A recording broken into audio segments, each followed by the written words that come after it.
Greetings! Right, so now this video is essentially going to be a overall rundown of Penny Dreadful. Now, as some of you may be well aware, I did originally break down 2 episodes of season 1, the first and the second respectively, but life got in the way and pooped on everything I loved, and I haven't really been able to return to the series since. But in saying that, last week it started to re-air again, and that's when I basically said, you know what, I'm gonna finish what I started. But rather than give you a blow-by-blow rundown of every single episode, I just wanted to give you an overall impression of the series. Because, truth be told, I would be loath to give away all of the crucial details of the plot. But know this, Penny Dreadful is what the League of Extraordinary Gentlemen could have been if it was better. And if it had an R rating. So, generally speaking, Penny Dreadful takes place in Victorian England in the aftermath of the Jack the Ripper murders. So tensions are running especially high. People are suspicious of each other, of themselves, super anxious, all that wonderful repressed Victorian era stuff. So into the picture comes Mr. Ethan Chandler, played by Josh Hartnett. Ethan Chandler is a sharpshooter as well as a scam artist, and he has come to the UK to make his fortune. But he crosses paths with the very cool and composed Vanessa Ives, who just happens to be a clairvoyant, or shall we say a mind reader, and she is played phenomenally so by Eva Green. I just want to branch off the track for a second. Eva Green is a remarkable actress. Okay, no matter what she does, she is able to be as charismatic and fabulous in every single role she pulls off. She's able to lift up the most basest and most absurd of material and make it her own. And Penny Dreadful is absolutely no exception. Now, the term Penny Dreadful, funnily enough, more or less is a reference to the Victorian equivalent of exploitation. Penny Dreadfuls were sort of, you know, weekly pulp magazines that focused on really sensationalistic and very ridiculous concepts. You know, it covered taboo. It was all about the taboo, the strange, the wonderful, you know, what people should never ever talk about in public. I'm sorry, I just branched off the entire thing, I apologise. But look, Penny Dreadful is something that appeals to me personally. Because not only does it have, you know, really good actors and fine performances, but it's got a fantastic concept.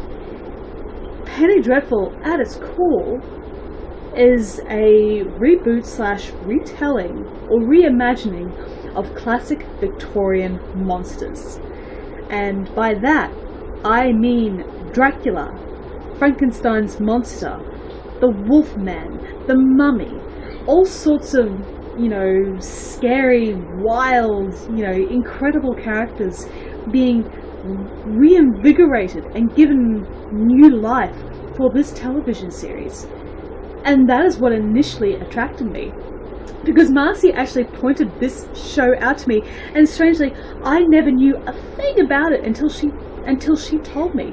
And I was like, ooh, what's this? And I started to become more and more, you know, hopeful that this series would be great. And you know what? It was. Now, it wasn't without its faults, and I'll give it that. For example, there are a couple of characters that, in the broader scheme of things, are inconsequential. One of them being Brona Croft, a poor Irish prostitute who also happens to be struck by consumption. And Billie Piper, to her credit, you know, delivers. But in the bigger picture, she doesn't matter as much. And that's a shame. But in saying that, as I said, Eva Green as Vanessa Ives, to me, is the show. And it's not very often that you get such a strong and very interesting female character in television these days. I mean, in terms of being a lead linchpin or an anchor, female characters really aren't given that much justice. They are either, schemers or sluts or innocents, very sort of typical, pigeonholing. But Vanessa Ives is something else completely. And let me tell you this, I would hazard to say the first season of Penny Dreadful is Vanessa Ives' story. Now, in saying that, not every episode is about her explicitly, but you get the sensation that all of these things are attracted to Vanessa, and for very good reason. Vanessa is a medium. She is able to, look beyond the veil into the afterlife. She has such remarkable and unexplained powers that female characters these days aren't given the luxury of fully, indulging in. A powerful woman in a television series is very hard to do. But with Penny Dreadful and Vanessa Ives, for that matter, we are presented with a very unique character who is able to be proactive in the situations that she takes part in. In fact, she is the brains of the operation that are investigating all these strange and ghastly murders that are taking place in England. Because even though the Ripper is thought to be gone, all these killings are starting to take place, and Vanessa has taken it upon herself in order to find out the culprit. Not only is she brilliant, not only is she charismatic, she's also very determined to get to the bottom of matters. And to see her character grow and change throughout the series is very wonderful to see. So, Penny Dreadful may as well be called the Vanessa Ives show. but look, it's got a lot more to it. So the supporting cast are quite good. You have Josh Hartnett playing Ethan Chandler, and Josh Hartnett has always had a very sort of low-key approach to his performances. In the mid to late 90s, he was regarded as one of the great big heartthrobs, and I'm sure quite a few of you ladies out there who are about my age, 31, will remember when Josh Hartnett was a really big thing. But to his credit, Hartnett had a family, and he decided to, leave the limelight for a while in order to concentrate on, real life. And you know what? Thumbs up. Seriously. So yeah, Ethan Chandler is an interesting character. He plays things very close to the chest, and you're constantly wondering about what his deal is. And same thing goes for Timothy Dalton as Sir Malcolm Murray. Sir Malcolm Murray is a fucking mensch. I love him so much.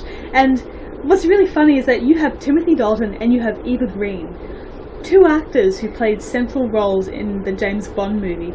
And there are quite a few movies, I should say, the James Bond movies, and there are quite a few, really cheeky references to the franchise both of them took part in. It's really cool to sort of keep an eye out for those things. It's really cool. I'm sorry, I'm getting off track again. Also, we have Harry Treadway as the very young and very ambitious Dr. Frankenstein. We usually associate Dr. Frankenstein as being, very eccentric and, quite mad. But Treadway gives an extra dimension to the character. He's very fascinating to watch, and you also feel sympathy for him because he wants to, further, the journey of science, but he's also doing it for himself.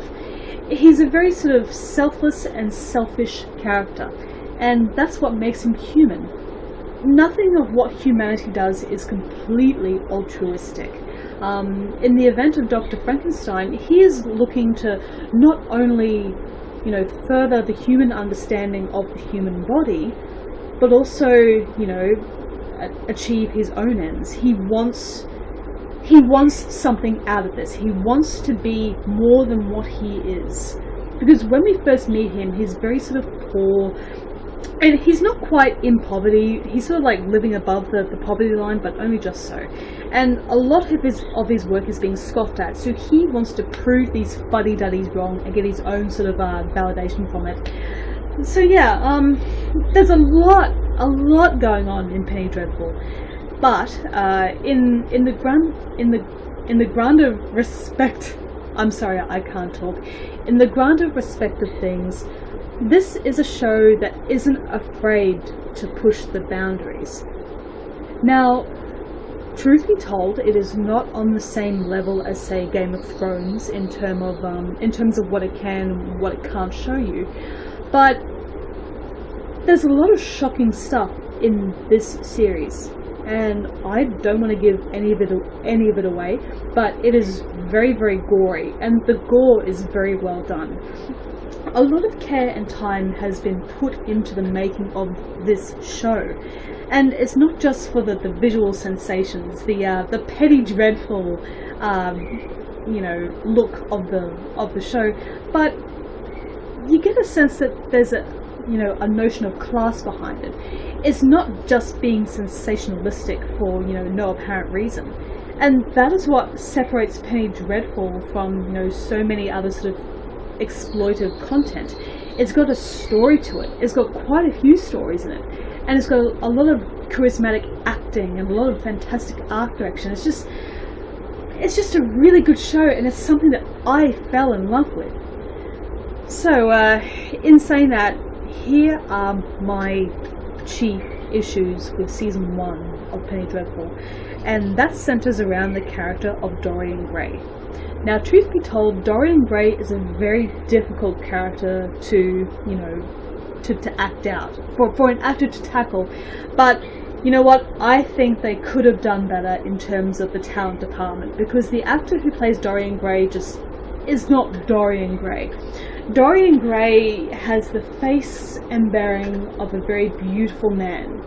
He is more beautiful than Fabio, let's just put it that way, but he has the soul of a scumbag.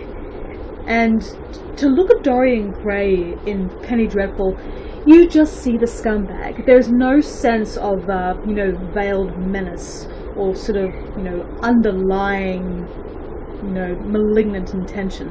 When you see Dorian Gray, you just see a little shit. You just see a little scumbag who'll try anything once. He's very promiscuous and very filthy.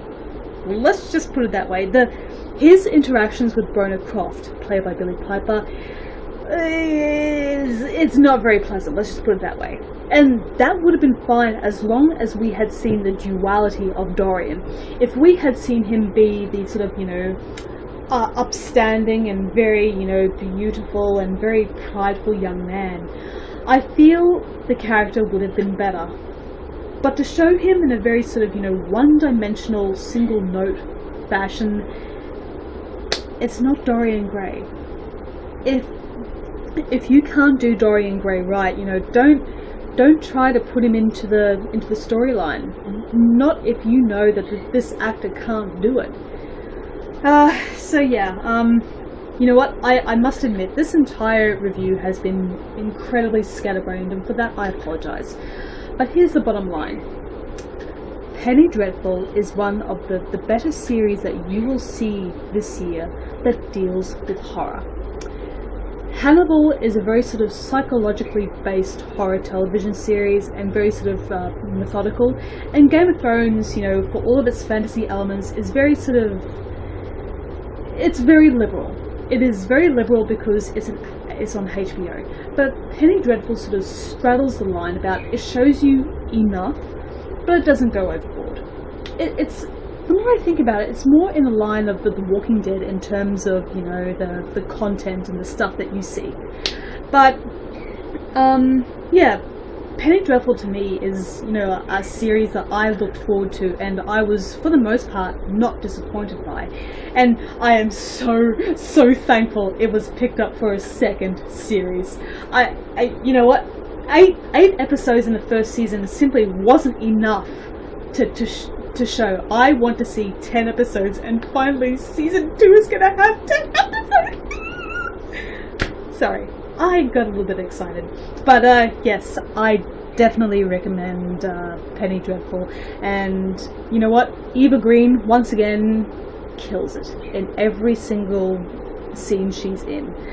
So I give Penny Dreadful all round an 8 out of 10, and I look forward to the Blu-ray set, because I know I will be getting it and watching every single episode over and over again.